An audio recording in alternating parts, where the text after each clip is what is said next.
প্রিয় মুক্তিকামী ছাত্র জনতা, আমরা দেখতে পাচ্ছি যে আমাদের এই অভ্যুত্থান এবং বিপ্লবের পরেই দেশে অরাজকতা নাশকতা করছে ফ্যাসিস্ট এবং তাদের দোসররা। আমরা দেখতে পাচ্ছি যে বিভিন্ন জায়গায় এখন গোলাগুলি চলছে, মন্দিরে হামলা হচ্ছে এবং নাশকতা ও লুটপাট করছে। আমরা মনে করি আমাদের যে ছাত্র নাগরিকদের অভ্যুত্থান তাকে নস্যাৎ করার জন্যই পরিকল্পিতভাবে এই ধরনের ঘটনা হচ্ছে।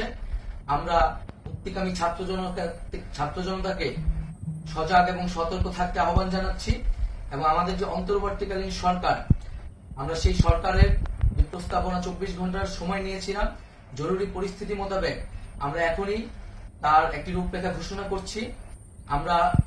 আমরা সিদ্ধান্ত নিয়েছি যে সর্বজন গ্রহণযোগ্য আন্তর্জাতিক খ্যাতিসম্পন্ন নোবেল পুরস্কার বিজয়ী ডক্টর মোহাম্মদ ইউনূসকে প্রধান উপদেষ্টা করে অন্তর্বর্তীকালীন সরকার গঠন করা হবে এবং